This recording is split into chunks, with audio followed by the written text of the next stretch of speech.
The coffee had gone cold again. I stared at the mug sitting on the kitchen table, the same mug I'd filled 3 hours ago with the same mechanical precision I'd used every morning for the past 8 months. Steam had long since stopped rising from its surface, leaving behind a bitter, oily film that reflected the overhead light like a dark mirror. I couldn't remember the last time I'd actually finished a cup of coffee, or the last time I'd tasted anything, really. Everything had become texture without flavor, routine without purpose.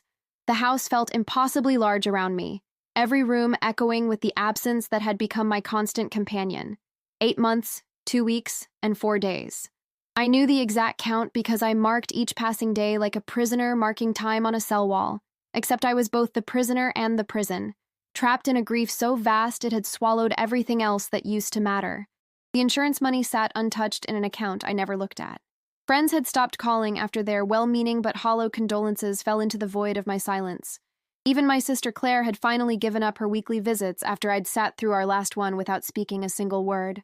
The morning light slanted through the kitchen window at the same angle it always did at 10:17 a.m., casting the same rectangular pattern across the hardwood floor that Danny used to trace with his toy cars. I could still see him there sometimes, when I let my vision go soft and unfocused, his dark curls bouncing as he made engine noises that filled the quiet spaces of our home with pure, uncomplicated joy. 5 years old, with eyes the color of summer storms and a laugh that could make strangers smile on their worst days. He'd had this way of tilting his head when he was thinking hard about something, like he was trying to listen to a frequency only children could hear. The accident had happened on a Tuesday. Such an ordinary word, Tuesday, for the day that split my life into before and after. Before, when I was Sarah Mitchell, elementary school teacher, amateur gardener, mother to the most beautiful boy who ever drew breath. After, when I became something else entirely, a hollow woman moving through the motions of living while everything that made life worth living had been torn away in an instant of twisted metal and shattering glass. The other driver had been texting. 18 years old, her whole life ahead of her, and she'd been texting about some party that weekend, while her car drifted across the center line and into the path of the school bus bringing Danny home from kindergarten. She'd walked away without a scratch. Danny hadn't walked away at all.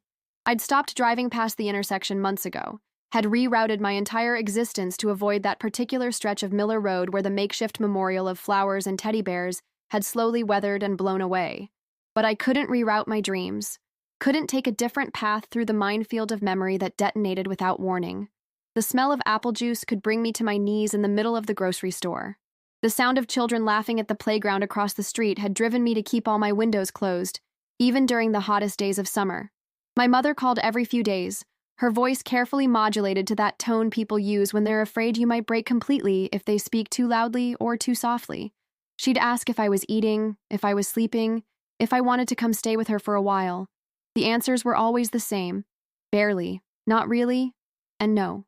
She'd learned not to suggest therapy or support groups or any of the things that might help normal people navigate normal grief. But there was nothing normal about losing your child. There was no roadmap for this territory, no GPS system that could guide you back to the land of the living. I'd tried going back to work after 6 weeks, thinking that routine might anchor me to something resembling my old life. But standing in front of a classroom full of 5-year-olds, Danny's age, Danny's peers, children who should have been playing with him at recess, had been impossible. I'd lasted exactly 3 hours before locking myself in the supply closet and crying so hard I'd made myself sick. The principal, Mrs. Henderson, had been kind about it, had told me to take as much time as I needed. That was 7 months ago now, and I still couldn't imagine standing in front of those bright, eager faces again without seeing his. The knock came on a Tuesday morning in late October. I remember because I'd been sitting at the kitchen table, staring at the calendar where Danny's birthday was circled in red marker, November 15th. He would have been 6. I'd been trying to decide whether to take the circle down or leave it there, this monument to a day that would never come, when 3 sharp raps echoed through the house. I almost didn't answer. In the months since the accident, I'd become expert at pretending not to be home. The doorbell had rung countless times, neighbors with casseroles, friends with worried faces, church members with prayers I didn't want to hear. I'd learned to sit perfectly still until they gave up and left their offerings on the porch, where they'd sit until Michael came home from work and quietly disposed of them. But something about this knock was different. It wasn't the tentative tap of someone bringing sympathy food, or the insistent ring of someone determined to check on me. It was, purposeful, confident, as if whoever stood on the other side knew I was there and wasn't going away. I shuffled to the front door in my slippers, the same ones I'd been wearing for 3 days straight. Through the peephole, I saw a woman I didn't recognize. She was maybe 60, with silver hair pulled back in a neat bun and kind eyes behind wire-rimmed glasses. She wore a simple navy coat and carried a manila folder in her hands. She didn't look like a social worker or a therapist or any of the other well-meaning professionals who'd tried to help me navigate this new landscape of grief. "Mrs. Patterson?" she said when I finally opened the door, leaving the chain latch engaged. "My name is Eleanor Winters. I wonder if I might speak with you for a few minutes." Her voice was gentle but steady, with the kind of authority that suggested she was used to difficult conversations. I found myself studying her face, looking for some clue about why she was here, what she wanted from me. In the months since Danny's death, I'd become hyper-vigilant about people's intentions, always waiting for the other shoe to drop, for someone else to deliver news that would shatter what little remained of my world. "I'm not interested in whatever you're selling," I said, though even as the words left my mouth, I knew she wasn't a salesperson. There was something too serious about her demeanor, too weighted with purpose. "I'm not selling anything," she replied. "I'm here about your son, Danny." The sound of his name spoken by a stranger hit me like a physical blow. I gripped the door frame to steady myself, my knees suddenly weak. No one said his name anymore. Even Michael had stopped saying it, as if speaking it aloud might cause me to shatter completely. Our friends, our family, they all talked around him now, referring to what happened or your loss or the accident, but never Danny. Never my beautiful, laughing, gap-toothed boy who'd loved dinosaurs and chocolate chip pancakes and the way I sang him to sleep every night. "How do you know about Danny?" I whispered, my voice barely audible. Eleanor's expression softened. "May I come in? I think you'll want to hear what I have to say, but it's not a conversation for a doorstep." Every instinct I'd developed over the past year screamed at me to close the door, to retreat back into the safety of my grief cocoon where no one could hurt me anymore. But something in her eyes, a kind of understanding that went deeper than sympathy, made me hesitate. She looked at me like she knew something about loss, about the particular weight of a mother's broken heart. Against my better judgment, I unlatched the chain and stepped aside. Eleanor entered quietly, taking in the state of my living room without judgment. I saw it through her eyes, the closed curtains that hadn't been opened in weeks, the coffee table covered with used tissues and empty teacups, the family photos turned face down because I couldn't bear to see Danny's smile. The house that had once been filled with the chaos and joy of a 5-year-old boy now felt like a mausoleum, a shrine to silence. "Thank you," she said, settling into the armchair that had been Michael's favorite before he'd started sleeping in the guest room. "I know this is difficult. I know you've been through hell." I remained standing, my arms wrapped around myself like armor. "You still haven't told me who you are or why you're here?" Eleanor opened the manila folder and pulled out a photograph. She held it out to me, and with trembling hands, I took it. It was a picture of a little girl, maybe 7 or 8 years old, with dark curls and serious brown eyes. She was sitting in what looked like a hospital bed, surrounded by stuffed animals and get-well cards. "Her name is Sophia," Eleanor said quietly. "She's 8 years old, and she's been waiting for a heart transplant for 14 months. The photograph slipped from my fingers and fluttered to the floor. I knew, even before Eleanor spoke the words that would change everything, what she was going to tell me. I knew because in the deepest, most protected corner of my heart, I'd been waiting for this moment since the day we'd signed the papers at the hospital, since the day we'd made the decision that had felt both impossible and inevitable. "Danny's heart," I whispered. Eleanor nodded. "Sophia received Danny's heart 6 months ago. The surgery was successful, and she's been recovering beautifully. But there's something else, Mrs. Patterson. Something I think you need to know." I sank onto the couch, my legs finally giving out completely. The room seemed to tilt around me, and I had to focus on breathing, in and out, to keep from passing out. Danny's heart.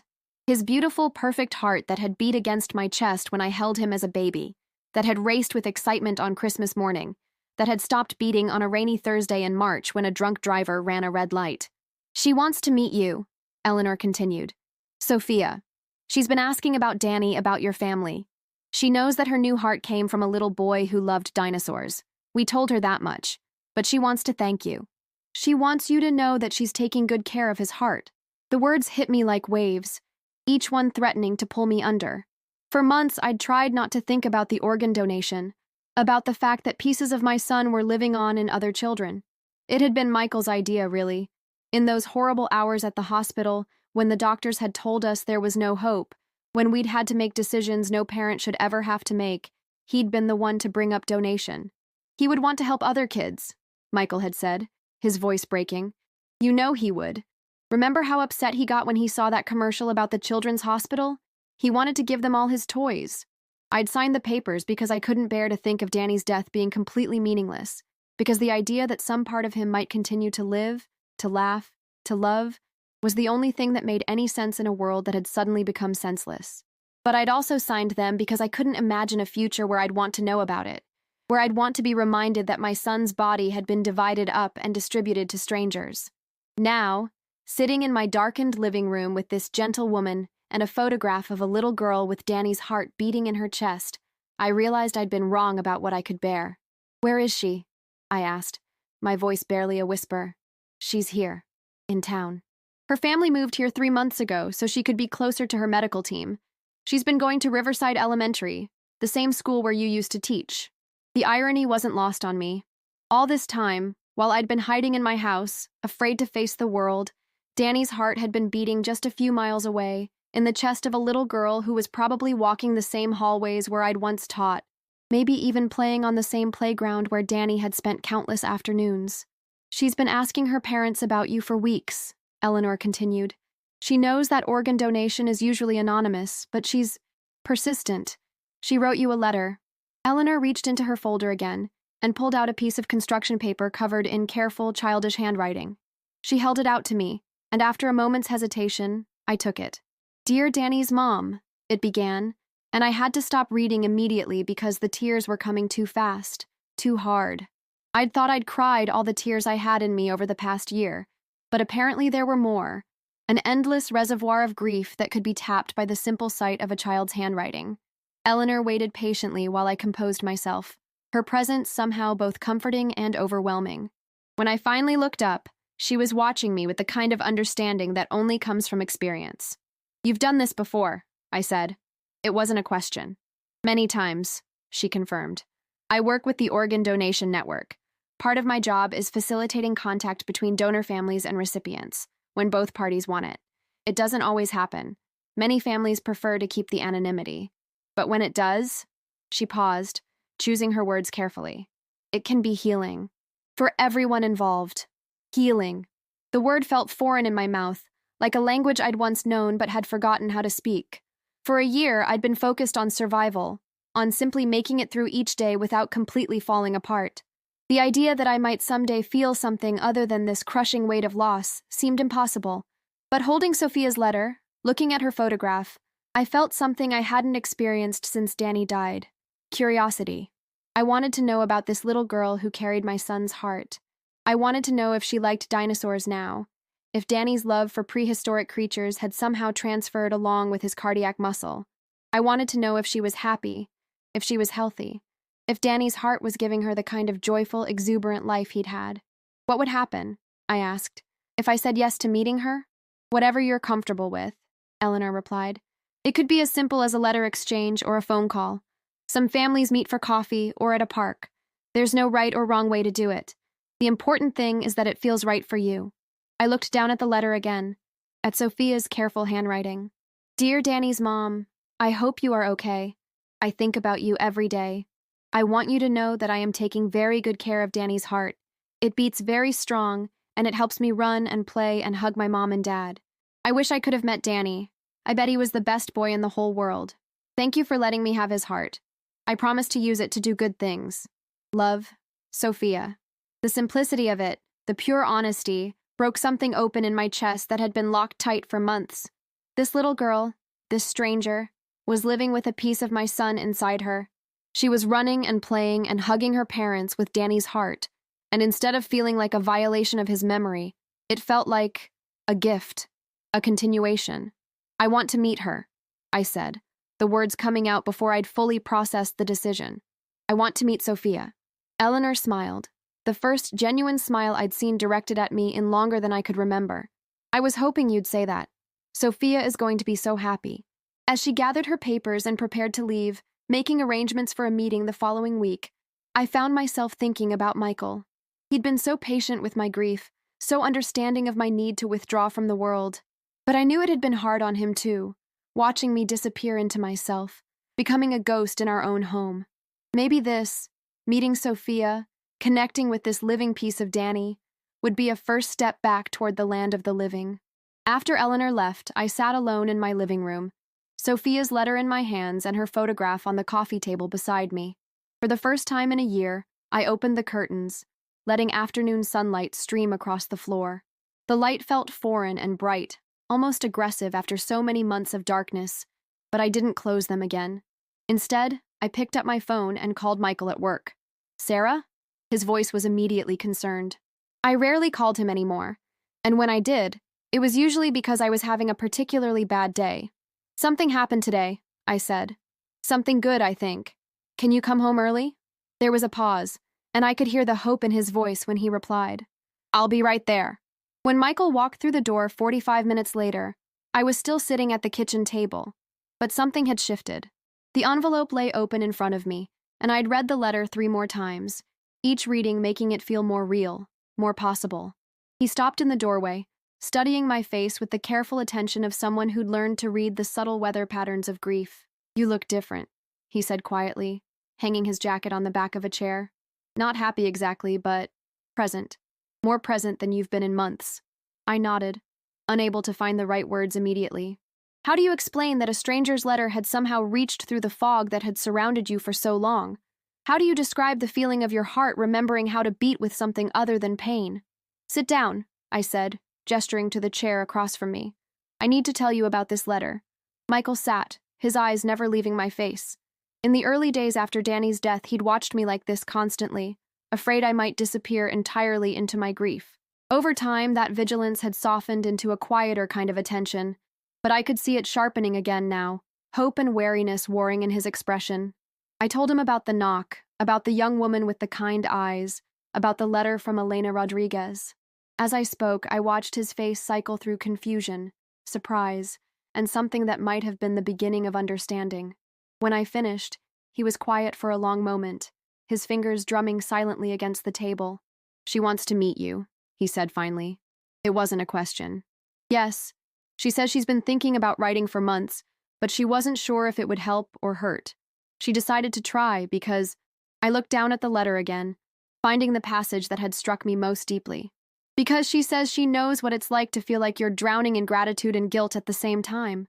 Michael's eyebrows rose slightly. "Guilt? Survivor's guilt, I think. She's alive because Danny died. She knows it, and she's struggling with what that means." I folded the letter carefully, my hands steadier than they'd been in months. "She wants to tell me about the life she's living because of him. She wants me to know that his death meant something." The words hung in the air between us. We'd had conversations about meaning before, in those terrible early weeks when people kept telling us that everything happens for a reason, that God had a plan, that Danny was in a better place. Those platitudes had felt like salt in an open wound, empty words that diminished the magnitude of our loss. But this felt different. This wasn't about divine plans or cosmic purposes. This was about one human being reaching out to another, offering to share the weight of an impossible gift. "What do you want to do?" Michael asked, and I could hear him trying to keep his voice neutral, trying not to influence my decision either way. "I want to meet her," I said, surprising myself with the certainty in my voice. "I'm terrified, but I want to meet her." Michael reached across the table and took my hand. His fingers were warm, solid, real. "Then we'll meet her. We? If you want me there. If you think it would help." He squeezed my hand gently. "I've been drowning too, Sarah. Maybe not in the same way, but I've been drowning. And if there's a chance that this could help us both find our way back to the surface." I looked at my husband, really looked at him, for the first time in months. I saw the exhaustion etched in the lines around his eyes, the way his shoulders carried a weight that hadn't been there before Danny died. I saw the careful way he held himself, as if he were afraid that any sudden movement might shatter what was left of our life together. And I saw something else, a flicker of hope that he was trying very hard not to let grow too bright. "Yes," I said. "I want you there." We called Elena that evening. I'd spent the afternoon rehearsing what I might say, but when I heard her voice, young, nervous, but warm, All my prepared words disappeared. Instead, I found myself saying simply, "Thank you for writing to me. Thank you for being brave enough to reach out." She cried then, and so did I. And somehow that felt like the right way to begin. We arranged to meet the following Saturday at a small cafe downtown, neutral territory that wouldn't carry the weight of either of our histories. As the days passed, I found myself thinking about the meeting constantly, but not with the paralyzing anxiety I'd expected. Instead, there was something that felt almost like anticipation, a feeling I'd thought I might never experience again. On Friday night, I did something I hadn't done since Danny died. I went through my closet looking for something specific to wear. Not because I cared about making an impression, but because I wanted to feel like myself again, even if I wasn't entirely sure who that person was anymore. I settled on a blue sweater that Danny had always said made my eyes look pretty, and for the first time, wearing it felt like honoring him rather than torturing myself. Michael found me standing in front of the bathroom mirror, applying lipstick with hands that shook only slightly. "You sure about this?" he asked, but his tone was gentle, supportive rather than questioning. "No," I said honestly, "but I'm sure I need to try." That night, I slept better than I had in months. Not peacefully, I wasn't ready for peace yet, but deeply, without the usual parade of nightmares and half-waking moments of forgetting that Danny was gone. When I woke up Saturday morning, the first thought in my head wasn't the usual crushing reminder of loss. Instead, it was a simple, quiet recognition. Today, I was going to meet the person who was living because my son had died. And somehow, impossibly, that felt like a gift rather than a burden. The children's hospital looked exactly the same as it had 18 months ago, but walking through those automatic doors felt like stepping into a parallel universe. The last time I'd been here, I'd been carrying Danny in my arms, his small body limp and unresponsive, Michael running beside the gurney as they rushed him into emergency surgery. The smell hit me first, that particular cocktail of antiseptic and floor wax and something indefinably institutional that all hospitals seem to share. My steps faltered for just a moment, and Michael's hand found mine, squeezing gently. "We can leave," he whispered. "We don't have to do this." But I shook my head. I did have to do this. Not for closure. I was beginning to understand that closure was a myth, a neat little bow that people who hadn't lost children liked to imagine could be tied around grief. I had to do this because somewhere in this building was a person who was alive because Danny wasn't, and I needed to see what that looked like. I needed to understand what his death had purchased. The elevator ride to the 4th floor felt endless. Michael kept glancing at me, and I could see him cataloging my breathing, my posture, ready to catch me if I fell apart. But I felt strangely steady, like I was walking through a dream where everything was familiar but transformed. The pediatric ward was decorated with cheerful murals, cartoon animals and rainbows and smiling suns that had once made Danny laugh when we'd visited his cousin here after her appendectomy. Now they seemed like artifacts from another life, bright and innocent and impossibly distant. Dr. Martinez was waiting for us at the nurse's station, the same Dr. Martinez who had performed Danny's surgery, who had come out afterward with blood on his scrubs and exhaustion in his eyes to tell us that they'd done everything they could. Seeing him again should have been devastating, but instead I felt an odd sense of completion, like a circle was finally being closed. "Mrs. Chen," he said, and his voice was gentler than I remembered. "Thank you for coming. I know this can't be easy." "It's not," I said, surprised by how steady my own voice sounded. "But I need to be here." He nodded, understanding in a way that only someone who'd witnessed both the worst and best of human experience could understand. "Emma's in room 412. She's been looking forward to meeting you. Her parents are with her. They're just as nervous as you are, if that helps." It did help, somehow. The idea that this wasn't just my emotional minefield to navigate, that there were other people on the other side of this door who were also trying to figure out how to handle something unprecedented and profound. Room 412 was at the end of the hall, and with each step toward it, I felt my heart rate climbing. What was I supposed to say to a child who was alive because mine was dead? How do you thank someone for accepting the gift of your greatest loss? What if seeing her made everything worse instead of better? But when we reached the door, which was slightly ajar, I heard something that stopped me cold. Laughter. Not the careful, subdued laughter of sick children trying to be brave, but genuine, delighted giggles. A child's voice saying, "Do it again! Do the funny voice again!" followed by an adult's exaggerated cartoon character impression that sent the child into fresh peals of laughter. I stood frozen in the hallway, listening to this sound that I hadn't heard in 18 months, the sound of a child being completely, unselfconsciously happy. It was Danny's laughter, but it wasn't. It was the laughter that all children share, that universal music of joy that I'd thought I'd never be able to hear again without breaking apart. Michael's hand was still in mine, and I felt him tense, ready to support me or lead me away, whatever I needed. But what I needed, I realized, was to see the source of that laughter. I needed to see what Danny's heart had made possible. I knocked softly on the door frame, and the laughter stopped. A woman's voice called, "Come in," and I pushed the door open. The first thing I saw was a little girl, maybe 7 years old, sitting up in a hospital bed that was covered with coloring books and stuffed animals. She had dark hair pulled back in 2 ponytails and enormous brown eyes that lit up when she saw us. She didn't look sick. Her cheeks were pink, her smile was bright, and there was an energy about her that seemed to fill the room. "Are you Danny's mom?" she asked. And the directness of the question, the way she said his name like it was something precious, nearly undid me. "Yes," I managed. "I'm Sarah, and this is Michael, Danny's dad." "I'm Emma," she said, as if we were meeting at a playground instead of a hospital room. "I wanted to meet you because I have Danny's heart, and I wanted to say thank you." The simplicity of it, the complete lack of awkwardness or pity in her voice, was like a revelation. Here was a child who understood something that most adults couldn't grasp, that gratitude and grief could exist in the same space, that life and death were not opposites but partners in some cosmic dance that was too big for any of us to fully comprehend. Her parents, a couple about our age, stood up from chairs beside her bed. The woman had been crying. I could see the traces of tears on her cheeks, and the man looked like he was fighting to keep his composure. They introduced themselves as Lisa and David, and when Lisa hugged me, she whispered, "I don't know how to thank you for what you've given us." But I found myself looking back at Emma, who was watching this adult exchange with the patient tolerance of a child who'd spent too much time in hospitals, who'd learned to wait while grown-ups figured out their feelings.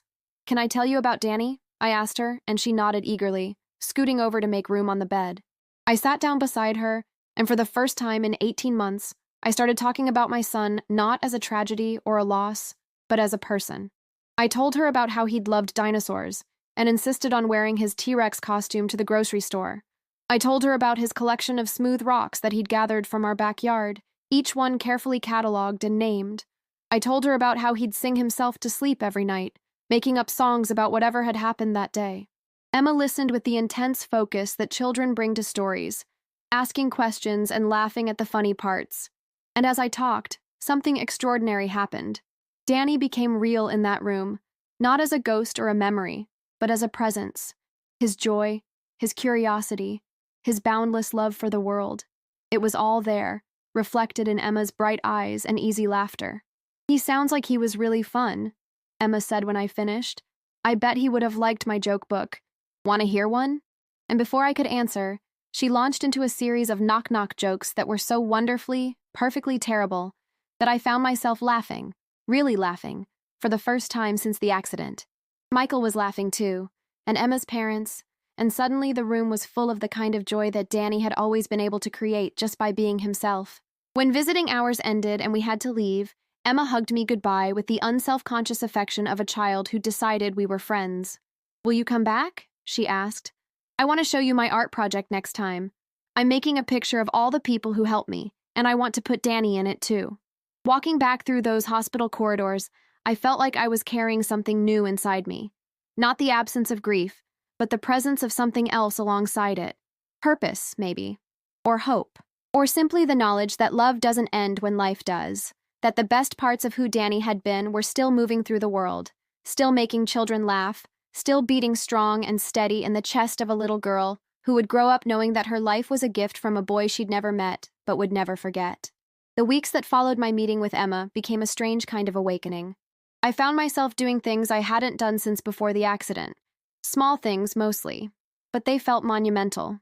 I made coffee in the morning instead of just heating up yesterday's leftovers. I opened the curtains in Danny's room for the first time in over a year, letting sunlight stream across his carefully preserved toys and books. I even answered the phone when my sister called, instead of letting it ring through to voicemail. Michael noticed the changes immediately. He'd been walking on eggshells around me for so long that my sudden willingness to engage with the world again seemed to both relief and terrify him. One evening, as we sat together on the couch, actually together, not just occupying the same space while lost in our separate griefs. He reached over and took my hand. "I've been thinking about what you said," he told me. "About Emma. About Danny's heart. I think I'd like to meet her too, if that's okay with her family." The Hendersons had been more than welcoming when I'd called to ask.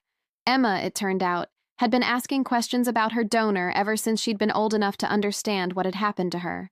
She knew that a little boy had died so that she could live, and she'd been carrying that knowledge with a gravity that seemed too heavy for such small shoulders. We arranged to meet at a park, neutral ground, somewhere that felt less clinical than the hospital, less loaded than either of our homes. Emma arrived holding her mother's hand, wearing a bright yellow dress that made her look like a small sunbeam. She was bigger now than when I'd seen her in the hospital bed, her cheeks pink with health, her eyes bright and curious. When she saw us approaching, she whispered something to her mother, who nodded and gently nudged her forward. "Are you Danny's mom?" she asked, her voice clear and direct in the way that only children can manage. I knelt down to her level, feeling my throat tighten. "Yes, I am. And you're Emma." She nodded solemnly, then placed her small hand over her chest. "Danny's heart lives in here now. I take really good care of it." The simplicity of her words, the matter-of-fact way she spoke about carrying a piece of my son inside her, should have broken me. Instead, I felt something I hadn't experienced in months. A lightness, as if some invisible weight had been lifted from my shoulders. "I know you do," I told her. "I can tell just by looking at you." We spent the afternoon together, the four adults watching as Emma showed us how high she could swing, how fast she could run, how she'd learned to do a cartwheel just last month. Every movement was a testament to the gift she'd been given. Every laugh an echo of the life that had made her healing possible. At one point, she ran over to where I was sitting on a bench and climbed up beside me. "My mom says that when someone gives you their heart, it means they love you very much," she said, swinging her legs back and forth. "So that means Danny loved me, even though we never met." I had to close my eyes for a moment, overwhelmed by the profound truth of what she'd said. "Yes," I whispered. "He loved you very much, and he would be so happy to see how strong and brave you are." She considered this seriously, then reached into her pocket and pulled out a small, hand-drawn picture. It showed two stick figures, one taller, one shorter, standing under a rainbow. "I drew this for Danny," she said, pressing it into my hands. "Will you keep it for him?" I looked down at the drawing, at the careful way she'd colored in the rainbow, at the smiling faces she'd given both figures. In the corner, in wobbly kindergarten handwriting, she'd written, "Thank you, Danny," with a heart dotted over the I in his name. "I'll treasure it," I told her, and meant it completely. As we said goodbye that day, Emma's mother, Sarah, pulled me aside. "I want you to know," she said quietly, "that we talk about Danny often in our house. Emma knows his name, knows his birthday, knows that he liked dinosaurs and building blocks. She's not just carrying his heart, she's carrying his memory too." Driving home, Michael and I were quiet for a long time. Finally, he reached over and squeezed my hand. "She's remarkable," he said. "She is. And she's alive because of him." I looked out the window at the familiar streets of our neighborhood, seeing them with new eyes. "I think I'm ready to go back to work." Michael glanced at me in surprise. "Are you sure?" I thought about Emma's bright eyes, about the way she'd talked about taking care of Danny's heart, about the drawing now carefully tucked into my purse. "I'm sure. Those kids need their teacher back, and I think I need them too." That night, I went into Danny's room and sat on his bed for the first time since the accident. Everything was exactly as he'd left it. His favorite stuffed dinosaur on the pillow, his books stacked on the nightstand, his drawings taped to the walls. But instead of feeling like a shrine to loss, it felt like a celebration of a life that had mattered, that was still mattering in ways I was only beginning to understand. I picked up his dinosaur, holding it close, and for the first time in 18 months, I spoke to him out loud. "I met Emma today," I said into the quiet room. "She's beautiful, Danny. She's strong and funny and kind, and she's taking such good care of your heart. I think you would have liked her. I think you would have been friends." The silence that followed didn't feel empty anymore. It felt full of possibility, full of love that had found a new way to exist in the world. I was still his mother. He was still my son. Death hadn't changed that. It had just changed the way we loved each other. The invitation arrived on a Thursday in December, written in Emma's careful 7-year-old handwriting on construction paper, decorated with glitter and crayon drawings of hearts. "Please come to my Christmas concert," it read. "I am singing a solo and I want you to hear it. Love, Emma." At the bottom, in smaller letters that looked like they'd been added as an afterthought, she'd written, P.S. I think Danny would want to hear it too. I held that invitation for a long time, tracing the uneven letters with my finger. Michael found me there an hour later, still sitting at the kitchen table with tears streaming down my face. But they weren't the desperate, drowning tears I'd grown so accustomed to. These were different, softer somehow, tinged with something that felt almost like joy. She wants us to come to her Christmas concert, I said, showing him the invitation. She's singing a solo. Michael read it twice, his own eyes growing bright. Are you ready for that? Being around all those kids, all those families? I thought about it seriously, because the old me, the me from 6 months ago, would have said no immediately. The idea of sitting in a crowded auditorium, surrounded by parents beaming with pride at their healthy, living children, would have felt like torture. But something had shifted in me since that first meeting with Emma. The sharp edges of my grief had begun to smooth, not disappearing but transforming into something I could carry without it cutting me to pieces. I think I am, I said. I think Danny would want us to be there. The elementary school auditorium was exactly what you'd expect. Folding chairs arranged in neat rows, a small stage decorated with paper snowflakes and construction paper Christmas trees, the air buzzing with the excited chatter of children, and the nervous energy of parents armed with cameras and phones. Michael and I found seats in the middle section, close enough to see clearly, but not so close that we'd feel overwhelmed by the proximity to other families.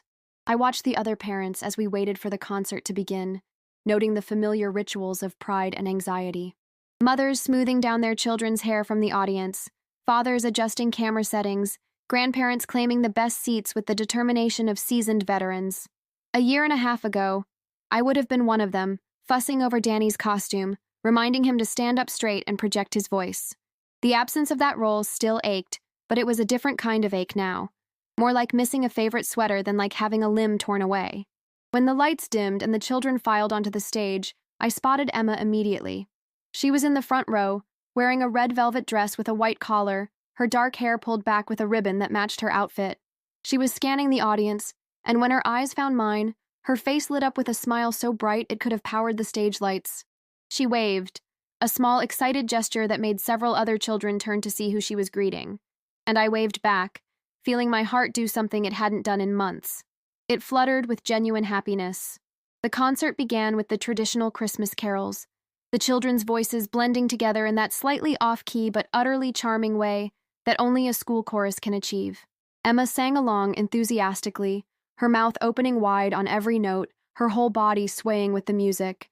I found myself smiling, really smiling, for the first time in longer than I could remember. When it came time for the solos, Emma stepped forward to the microphone. The auditorium fell quiet, that special kind of silence that comes when everyone is holding their breath in anticipation. She looked out at the audience once more, her eyes finding mine again, and then she began to sing. The song was Silent Night, but Emma's version was different from any I'd ever heard.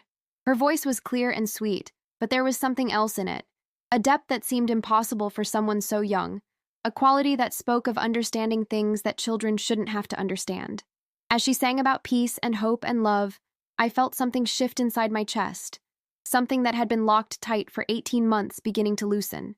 Silent night, holy night, all is calm, all is bright, she sang, and I thought about the night Danny died, how nothing had been calm or bright, how the world had felt like it was ending in chaos and darkness. But listening to Emma's voice, watching her small form standing so confidently on that stage, I began to understand that maybe peace wasn't about the absence of pain. Maybe it was about finding light in the darkness, about discovering that love could survive even the worst kind of loss. When she finished, the applause was thunderous. Emma curtsied carefully, the way she'd obviously been taught, and then she did something unexpected. She looked directly at me, placed her hand over her heart, and mouthed the words, "Thank you, Danny." I lost it then, completely and utterly. The tears came in a rush, but they weren't the bitter tears of grief I'd grown so familiar with. These were tears of gratitude, of recognition, of something that felt almost like healing. Michael reached over and took my hand, his own eyes wet, and we sat there in that elementary school auditorium, surrounded by the chaos of proud families and excited children, and felt our son's presence more strongly than we had since the day he died. After the concert, Emma ran to us, still glowing with the excitement of her performance. "Did you hear me?" she asked, bouncing slightly on her toes. "Did you like my song?" "It was beautiful," I said, kneeling down to her level. "The most beautiful version of that song I've ever heard. I practiced it every day," she said proudly. "My mom helped me, but I wanted to make sure it was perfect. I wanted Danny to be proud." The simplicity of her statement, the matter-of-fact way she included my dead son in her living world, took my breath away. "He would be," I managed to say. "He would be so proud of you, Emma. We both are." She hugged me then, her small arms wrapping around my neck with the unconscious trust that only children possess. As I held her, I could feel it, the steady, strong rhythm of Danny's heart beating in her chest, the physical proof that the best part of my son was still alive, still bringing joy and music into the world. "Will you come to my spring concert too?" she asked when she pulled back. "I'm going to sing a solo then too, and I want you to hear it." "We'll be there," I promised. And for the first time since Danny died, I was making plans for the future that didn't feel like a betrayal of the past. Spring came early that year, and with it, a kind of courage I hadn't felt in 2 years. I'd started volunteering at the Organ Donation Awareness Center, sharing our story with families who were facing the same impossible decision we'd made in those final hours with Danny. It wasn't easy. Some days I'd come home emotionally drained, having held the hand of another mother as she signed papers that would save lives while ending her world. But there was something healing in being able to tell them what I wished someone had told me, that this choice, this final gift, would become a source of light in the darkness that was coming. Michael had been watching me carefully during those first few months of volunteering, as if he was afraid I might break again, might retreat back into the shell I'd built around myself. But instead, I felt myself growing stronger, not in the way people expected. I wasn't getting over Danny's death or moving on from our loss. I was learning to carry it differently, to let it transform from a weight that crushed me into something that grounded me, gave my life new purpose and meaning. Emma's spring concert was on a warm evening in May, almost exactly 2 years after the accident. As we walked into the school auditorium, I thought about how different this felt from that first meeting at the hospital. Then, I'd been terrified, raw with grief, unsure if seeing her would heal me or destroy me completely. Now, watching her wave at us from the stage during warm-ups, her face bright with excitement, I felt something I'd thought I'd lost forever. Pure, uncomplicated joy. She sang "Somewhere Over the Rainbow," her clear voice carrying across the packed auditorium with a confidence that took my breath away. But it was what happened after her solo that I'll remember for the rest of my life. As the applause died down, she stepped forward to the microphone and said, in her serious, careful way, "I want to dedicate that song to my friend Danny, who gave me his heart so I could sing for all of you tonight." The auditorium fell completely silent. I felt Michael's hand find mine, felt the tears start before I could stop them. But these weren't the desperate, angry tears I'd cried for so many months. These were tears of gratitude, of recognition, of a love that had found its way back into the light. After the concert, Emma's parents invited us for ice cream, and we sat in the bright fluorescent glow of the shop watching her attack a sundae that was bigger than her head. She told us about school, about her friends, about the swimming lessons she was starting now that her doctor said her heart was strong enough. Every word she spoke, every laugh that bubbled up from her chest, was proof that Danny's gift had been worth everything. "Do you think he can hear me when I sing?" she asked suddenly, looking up at me with chocolate sauce on her chin. I thought about all the ways I'd tried to answer that question for myself over the past 2 years. The desperate searching for signs, the anger at the silence, the slow acceptance that some questions don't have answers we can understand. But looking at Emma, seeing the life and joy radiating from her, I realized the answer had been there all along. "I think," I said carefully, "that every time you sing, every time you laugh, every time you're happy and healthy and alive, that's Danny's way of still being in the world. That's how he hears you." She nodded solemnly, as if this made perfect sense to her 7-year-old logic. "Then I'll keep singing," she said. "I'll sing lots and lots, so he never stops hearing me." That night, as Michael and I drove home through the quiet streets, I felt something settle in my chest that I hadn't felt since before the accident. Peace. Not the absence of grief. That would always be with me, woven into the fabric of who I was now. But peace with the way love continues, the way it finds new forms and new expressions even after death tries to end it. "He would be so proud," Michael said quietly as we pulled into our driveway. "He is proud," I corrected. and for the first time, I truly believed it. Danny wasn't gone. He was transformed, living on in Emma's laughter, in the families we helped through their darkest moments, in the way his death had taught us that love is stronger than loss, that hope can grow in the most broken places. I was still his mother. He was still my son. Death had changed the way we existed together, but it hadn't changed the fundamental truth of our connection. And now, finally, I was learning to live in that truth instead of fighting against it. The final block came to me not as a dramatic revelation, but as a quiet understanding that settled over me like morning light. It was Danny's birthday. He would have been 12, and for the first time since the accident, I wasn't dreading the day. Michael and I had planned something different this year, something that felt right in a way that our previous attempts at Memorial had not. We drove to the Children's Hospital early that morning, the car filled with dozens of books, picture books, chapter books, poetry collections, adventure stories. Danny had been a voracious reader, always with his nose buried in some new world, and we'd decided to donate a library in his name to the pediatric ward.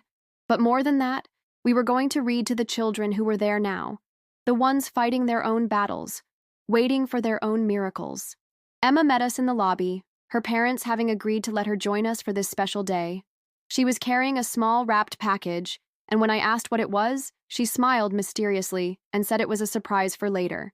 She'd grown so much in the year since we'd first met her, taller, stronger, more confident, but she still had that serious way of looking at the world that reminded me so much of Danny. We spent the morning in the children's ward, reading stories to kids of all ages.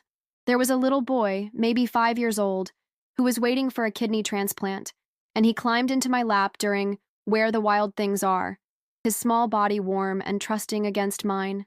For a moment, holding him, I could almost feel Danny there too, could almost imagine this was just another day of reading together, of sharing stories and dreams. Emma read to a group of older kids, her voice strong and clear as she told them about a brave princess who saved her kingdom. Watching her, seeing how naturally she connected with these children who were fighting for their lives, just as she had fought for hers, I understood something profound about the nature of healing. It doesn't happen in isolation. It happens in community, in connection, in the act of reaching beyond our own pain to touch someone else's. After lunch, we walked to the memorial garden behind the hospital, a quiet space where families could come to remember and reflect. Emma finally revealed her surprise, a small painted stone with Danny's name on it, decorated with musical notes and a heart. "I made it in art class," she explained. "I thought we could put it here, so he has a special place in the garden." We found a spot near a young oak tree, its leaves just beginning to turn the golden color of autumn. As Emma placed the stone carefully at the base of the tree, she began to sing. Not a formal song, but something that seemed to come from her heart, a melody that rose and fell like a prayer. Michael and I stood on either side of her, our hands on her shoulders, and I felt the presence of everyone we'd lost and everyone we'd found, all gathered together in this moment of perfect grace. "Thank you, Danny," Emma whispered when her song ended. "Thank you for my heart. I promise I'll take good care of it." Standing there in the fading afternoon light, I realized that this was what healing looked like, not the absence of grief, but the integration of it into something larger and more beautiful. Not forgetting Danny, but learning to carry him with me in a way that honored both his memory and my continued living. Not moving on from love, but moving forward with it, letting it guide me toward connection and purpose and hope. The knock that had changed everything hadn't been Emma's arrival at our door that day. It had been the knock of possibility, the gentle insistence that life could still hold meaning and joy even after the worst loss imaginable. Danny's death had broken me open, but in that breaking, it had also made space for a deeper understanding of what it means to love, to lose, and to continue loving anyway. As we walked back to the car, Emma slipped her hand into mine, and I felt the steady, strong beat of Danny's heart in her chest. He was still with us, still part of our story, still teaching us about the endless capacity of love to transform and transcend and endure. I thought I'd never heal after losing my son, but I'd been wrong about what healing meant. It wasn't about returning to who I was before. That person was gone forever. It was about becoming someone new, someone who could hold both grief and gratitude, loss and love, ending and beginning, all at the same time. The sun was setting as we drove home, painting the sky in shades of gold and pink that reminded me of the light in Danny's eyes when he laughed. And for the first time in 3 years, When I thought of that light, I smiled instead of cried, because I knew now that some lights never really go out. They just find new ways to shine.